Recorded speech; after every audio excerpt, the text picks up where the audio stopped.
Coming up on We Talk News this week, the clock is ticking down on safe banking or any federal reform for cannabis before the end of the year. Meanwhile, the cannabis industry braces for contraction.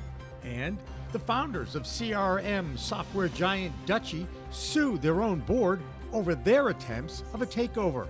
Speaking of lawsuits, Trulieve lays off workers and then they start a class action suit against the multi-state operator. And Michigan and Massachusetts see flower prices declining below $100 an ounce. Reports from those states and around the world on We Talk News with Elena Pinto. Next. We are Pro Cannabis Media.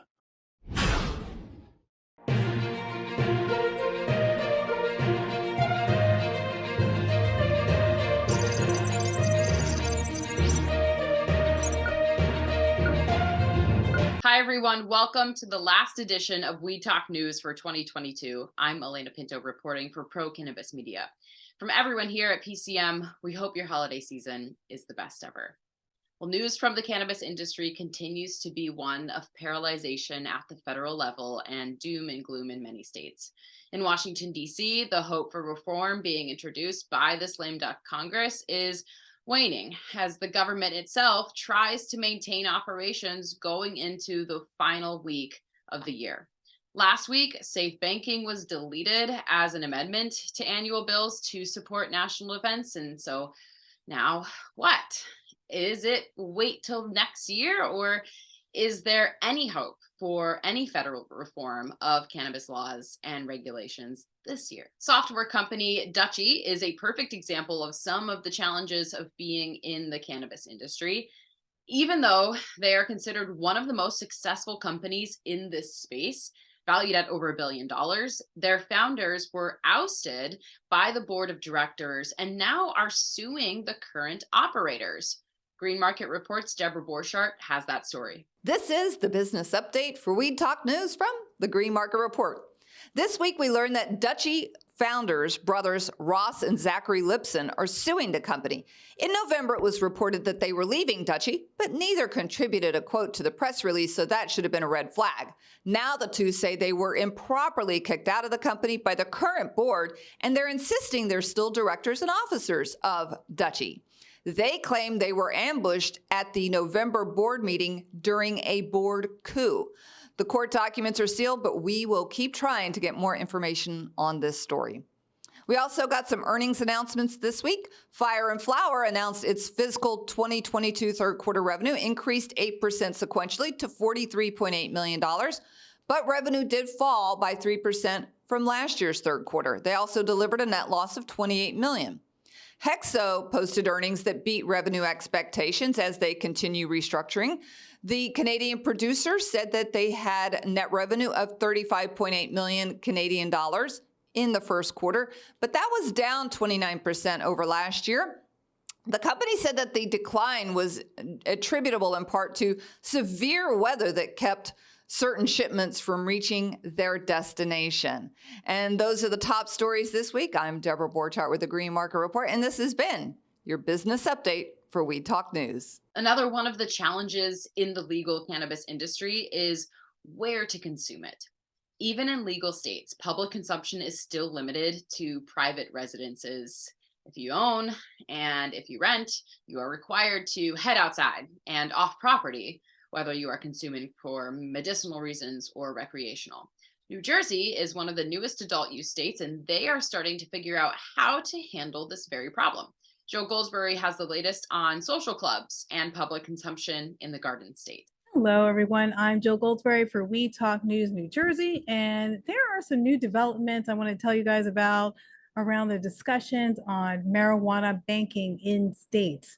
While previously Republicans controlled the Senate, the House passed the Secure and Fair Enforcement Act, Banking Act several times, the AKA Safe Banking Act, and the Marijuana Opportunity Reinvestment and Expungement Act, the MORE Act, was also passed. Mitch McConnell has refused to bring up either of these acts for votes. As it stands, when Senators Schumer, Booker, and Senate Finance Chair Ron Whedon of Oregon introduced the comprehensive legislation known as the Cannabis Administration Opportunity Act, they were not able to secure the 10 votes needed to actually oppose McConnell. So this has been an ongoing problem, which has presented the opportunity for ongoing bipartisan negotiations by Republican U.S. Senator Steve Daines. The goal here now is to satisfy Booker's restorative justice provisions while also garnering enough GOP senators to pass the bill. So Representative Brian Matt of Florida has chimed in on his thoughts regarding this. He doesn't think that Mitch McConnell is interested in bringing this up, and he doesn't think he will. So that remains to be seen. The most impactful part of the Safe Banking Act will enable banks to offer checking accounts, credit cards, and other financial services to legal cannabis business owners, which will solve a lot of problems in state because now they're forced to operate in cash or at check cashing places, making them easy targets for bank robberies and other types of burglaries. So insiders are hopeful that the marijuana bill can be added to the spending legislation refunding for the government through September 30th, 2023. That remains to be seen. We shall see. In other news, it looks like New Jersey may be ready to start allowing for public consumption spaces. Woohoo! And the CRC has approved new rules on this. They are mainly related to public consumption areas, fee structures for applications, and more. Interested business owners can go to the New Jersey Register for more information. I'm Jill Goldsberry, and this has been Weed Talk News, New Jersey. For many years, California was the undisputed #1 cannabis market on the legal and legacy side, but the #2 slot was always up for grabs. Well, now a new state has grabbed that runner-up spot. Drum roll. You can do it on your own. It's Arizona, with $1.6 billion in sales revenue in 2021. That also generated $221.3 million in cannabis tax revenue for the state. Well, both of those figures are supposed to be passed once the 2022 numbers are released. And so far, that state is averaging about $22 million in tax revenue generated for the first 9 months of 2022. As for California, they are still #1, now at over $7 billion of legal sales of cannabis, the biggest market in the world. As for one of the other legal West Coast states, here's Josh Kincaid with the Washington State Report. I'm Josh Kincaid from the Talking Hedge with the Washington State Cannabis Report for Weed Talk News. Presentations on public health surveys by researchers from Canada and Oregon gave the Liquor and Cannabis Board insight into how Washington's system compares to other legal cannabis jurisdictions. So dried flower is the most commonly used product in Washington State, with 71% of consumers preferring flower. Edibles came in second, 64% of survey respondents citing edibles as their go-to cannabis product, and rounding out #3 is vape carts at 46%. Notice concentrates isn't there at all. Every time I go into a store and ask bud tenders what their favorite product is, what's the #1 product being sold, it's very, very rarely concentrate, which I find interesting. But looking at the significance of what all that means, it probably doesn't help farmers' cause when they claim to have high taxes, since the price in Washington is 25% lower than that of the legacy market. In 2021, for example, the price of dried flower reported by consumers in Washington was only $7.38, lower than the U.S. average on the underground market of $9.17. So this can create some diversion, especially during difficult economic times. An investment strategy known as arbitrage is when investors simultaneously buy and sell an asset in different markets and take advantage of that price difference and generate a profit. While price differences are typically small and short-lived, the returns can be impressive when multiplied by enough volume or frequency. So arbitrage is commonly used by hedge funds and other sophisticated investors. In this example, arbitrage is when cannabis is bought in Washington at $7.38 and gets diverted to New York for $9.94. Maybe the presentation to Washington's regulators should have been the importance of legalizing interstate commerce before incentivizing coast-to-coast cannabis arbitrage. Next week, you guys are going to find out more about Washington State's cannabis scene, but with that, we're going to have to roll up this Washington State Cannabis Report. I'm Josh Kincaid from the Talking Heads reporting for Weed Talk News. Don't forget to like, share, and subscribe, or don't, and I'm out. Retail prices for cannabis continue to drop in other states, including Massachusetts and Michigan. In Michigan, the price for an ounce is now under $100. In fact, it was just 1 year ago in November when prices for an ounce of flower in Michigan were $191 per ounce. So when will that market bottom out? Well, the executive director of NORML for Michigan, Rick Thompson, has more from the Great Lakes state. Hello again. This is the Michigan Report with Rick Thompson on Weed Talk News. Let's begin. November sales of cannabis fell slightly behind those in October, but the drop was small and can be accounted for by November having one fewer day than October. When medical and adult use sales are combined, the dip in the numbers was only 2.9%, yielding $203.4 million. Individually, adult use retail sales were down 2.3% at about $190 million, and the pour medical marijuana program slipped another 9.9% from last month, down to only 13.6 million. Also down, the average sales price of cannabis in Michigan retail stores. Medical marijuana sells for, on average, $102 per ounce, and an adult use ounce is down to $95. The adult use market moved about 71,000 pounds of flower and shake, while the medical program sold only 4,500. Vape carts, still solidly the number 2 product behind flower in Michigan, with concentrates and edibles both having nearly identical sales in the adult use market in November. Well, Crane's Detroit Business Magazine published a group of 4 articles related to cannabis on Monday. Included were 3 op-eds and 1 piece of journalism. The article focused on the need to curtail unregulated market cannabis from entering the regulated marketplace and the tough sledding all cannabis licensees are enduring in Michigan right now. Now, one guy who is not singing the blues, Common Citizen CEO Michael Elias, who said he's happy times are tough and his company is busily gobbling up all those well-placed but financially struggling cannabis retailers like an old school hungry hippo game. Now, one of those op-eds was from Greenhouse of Walled Lake's CEO, Jerry Millen, who said a crackdown on the cheaters in the industry is warranted, and new director of the Cannabis Regulatory Agency, Brian Hanna, is the guy to do it. The second op-ed was penned by Shelley Edgerton, who is the best example of why we have to keep regulators and industry far apart.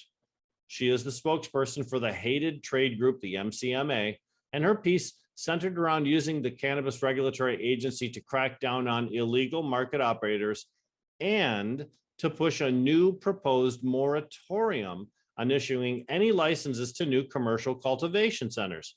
Now, that would screw over any Detroit plans to progress forward and put at a further disadvantage all the social equity applicants statewide who've been patiently waiting for a chance to get into the market. The final op-ed was written by Mr. Hanna himself. Hanna discussed his personal history of growing up in the Metro Detroit area, his time as a combat veteran, and the need to slam the door on misbehaving cannabis entities in Michigan. A revolutionary new poll came out last week, sponsored by NORML of Michigan, and was conducted by the Epic MRA polling service. 600 respondents were asked the question, do you want to see the state's current medical marijuana program stay the same? Would you like to increase rights and privileges for medical cannabis patients, or would you like to take away rights and privileges from those medical patients? The greatest response was from those who want no change, which composed 41% of the responses, followed by those who want to increase the rights for cannabis patients at a 25% response rate. Now, together, those two responses indicate 66%, or 2/3 of the state, want the medical program to stay the same or be improved. Only 21% of respondents wanted to roll back rights for sick people, and 13% were undecided or chose to not respond. Let's break down the support and opposition to the idea of expanded medical rights for the state's most ill and injured.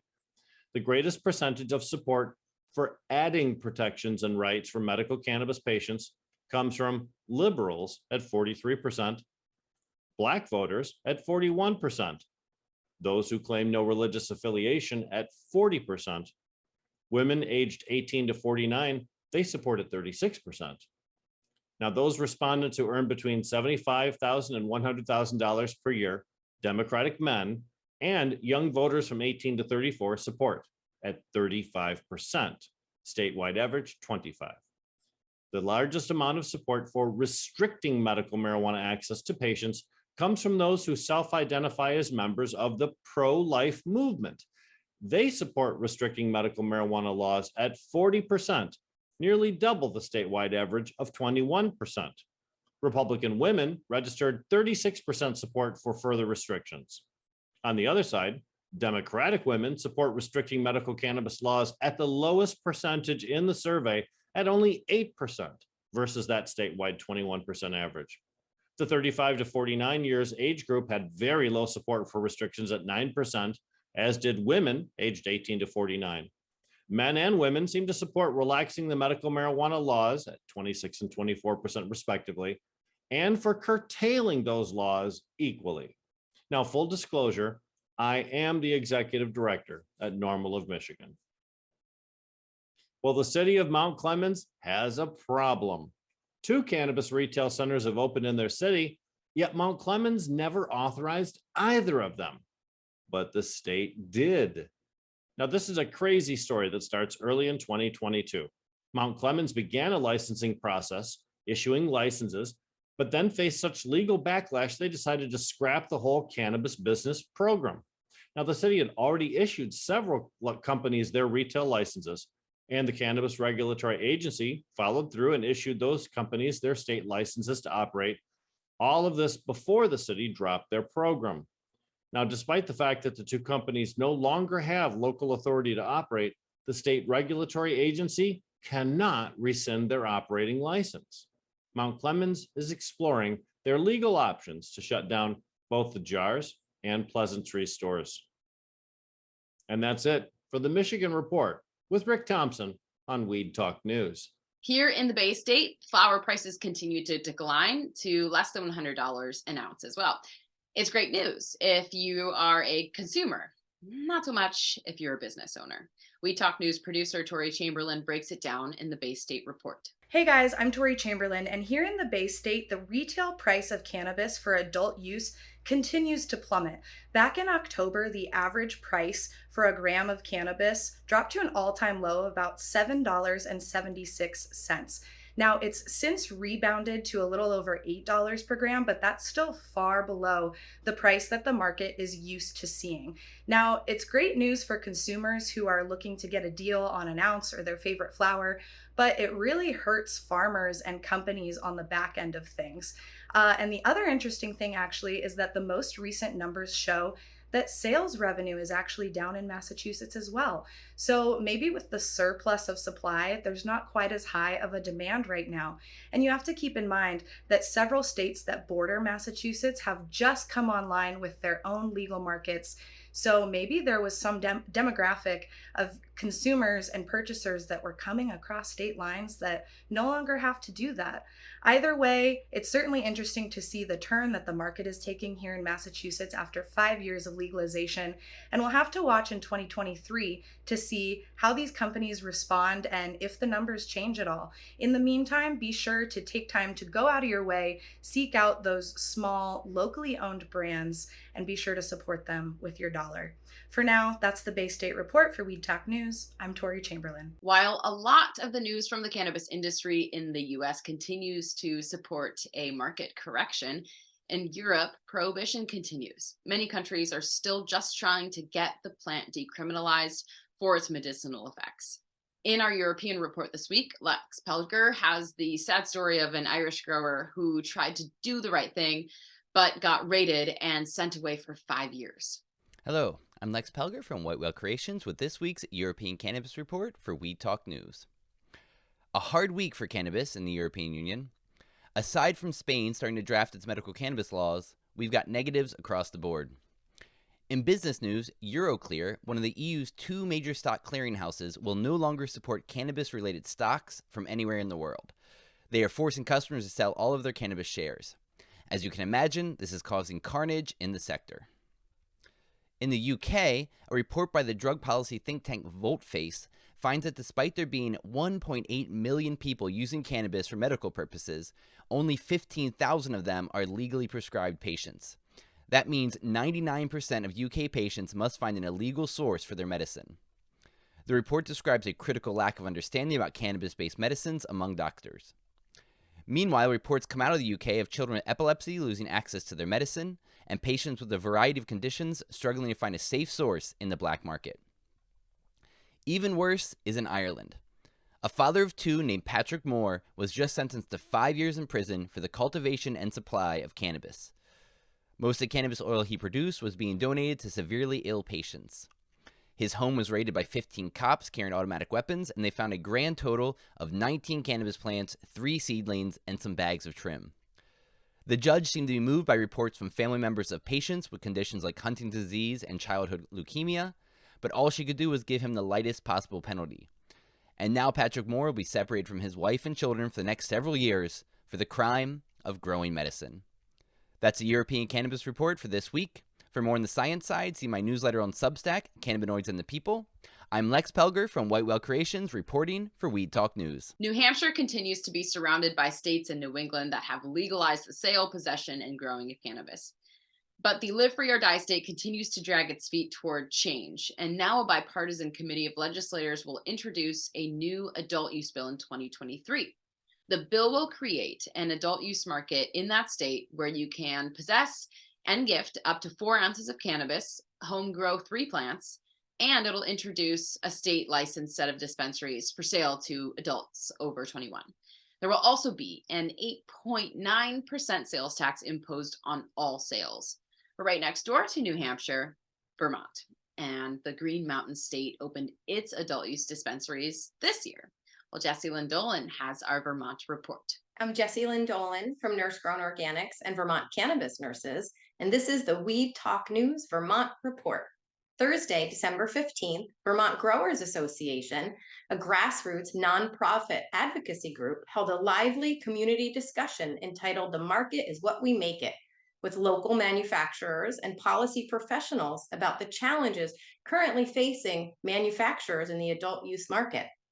The Cannabis Control Board met this week, approving 9 new licensees, including 2 social equity and economic empowerment applicants. The board presented a summary of their 80-plus page paper that will be submitted to legislators regarding eliminating THC caps for concentrates, as well as discussing removing the exorbitant vape tax, which is meant to and should stay as a tax for nicotine only. The Cannabis Control Board cannot make these changes without legislators, so now is the time for Vermonters and businesses to speak up and back up eliminating these nonsensical statutes. That's the Vermont Report for Weed Talk News. I'm Vermont's cannabis nurse, Jessie Lynn Dolan. And finally tonight, hope for the future. Normal released results from some research that shows that nearly 2 million convictions for cannabis-related crimes have been expunged or pardoned over the past few years. So yes, there is a difference between those two legal terms, but at least there is positive movement. The Department of Justice is releasing a link to get your past conviction pardoned with a simple 10-minute form to fill out on their website in 2023. A feel-good way to end a tumultuous year in the cannabis industry. Well, now we want to know what you think were the biggest news stories of the year, and you can find that poll on our homepage at procannabismedia.com to share your thoughts. And we enter you into a contest for some gift cards and our limited edition t-shirts. They're t-shirts. Remember, it's a whole new world of weed out there, so use it responsibly. Happy holidays from everyone here at Pro Cannabis Media. I'm Elena Pinto reporting. We will see you in 2023.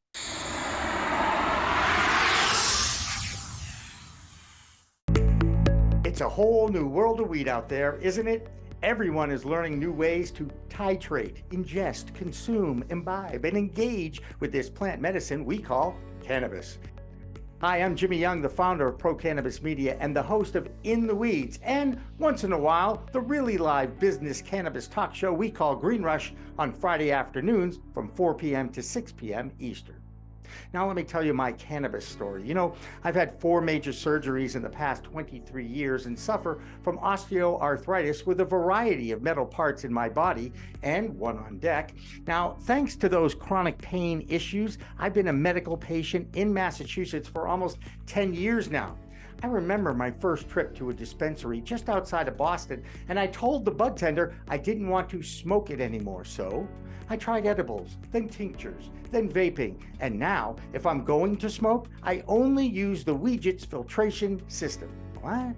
The Weegits.com, Weegits, that's weed, W-E-E-D, G-E-T-S.com, is where you'll find the planet's coolest product that cools the smoke from everyone's favorite flower. Now, the guy that started this was a pretty good medical device manufacturer, and he created this maze pipe that cools the smoking process from 1300 degrees Fahrenheit upon inflammation down to just 90 degrees when it reaches your mouth. That's right, 1300 down to 90. That's why this maze pipe is amazing. So here's how it works. You start with that glass bowl, you flame on, and then you inhale nice and smooth so the smoke goes through 3 different filtration and cooling systems. Now, if pre-rolls is your thing, you can use the Weegits filter that a pre-roll fits into perfectly. That's right, or even a chillum.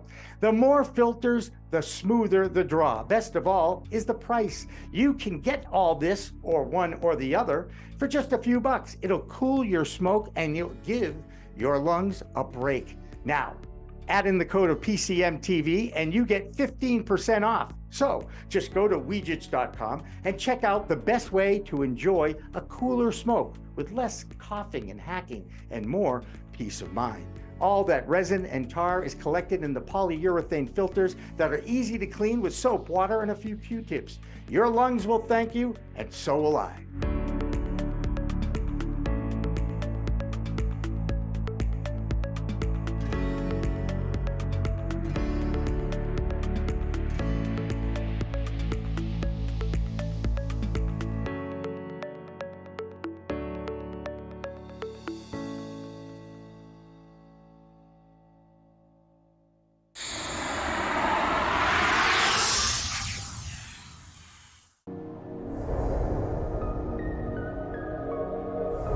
Which at first I thought, oh, I don't know if I'm an activist, but I have, held a bullhorn on the State House steps. I have frequently testified before the Cannabis Control Commission in the state legislature, and I'm not, shy about criticizing where I see, mistakes being made. So yeah, I think that's what differentiates me, just an appreciation for the plant. And then also I'm a cannabis entrepreneur myself. I've started businesses, so I've lived that entrepreneurial journey. I know how hard it is. It is absolutely a marathon, not a sprint. So I think that, I'm in the game, not just on the sidelines.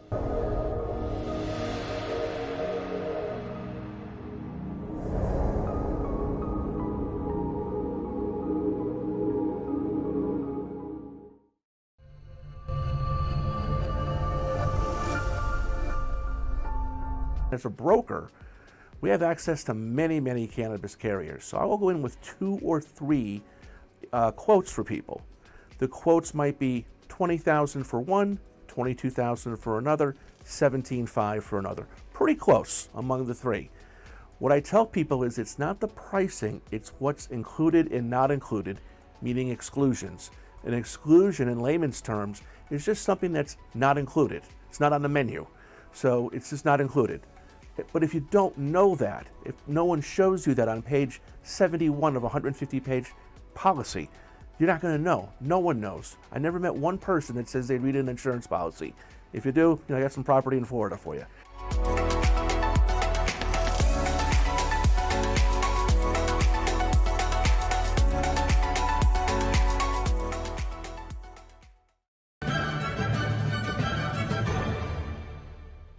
Weed Talk and In the Weeds are Two productions of Pro Cannabis Media supported by Revolutionary Clinics, one of the top medical cannabis dispensaries in the Massachusetts area, now with 3 locations in Greater Boston, 2 in Cambridge and 1 on Broadway in Somerville.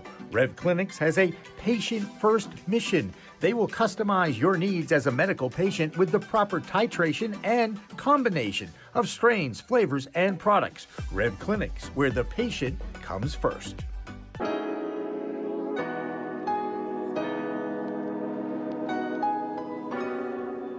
So the reality of the matter is, big banks and small banks are going to be different in a lot of ways. And they're both going to have their advantages and disadvantages. For a business like cannabis, you really have to have an integral knowledge of that business and a real granular knowledge of that business and the players involved in it. And that's why if you look at the banks that are successful to play in this space in Massachusetts, they are smaller banks that are very heavy, intensified personal touch, human communication, where you don't get a lot of that with the bigger banks.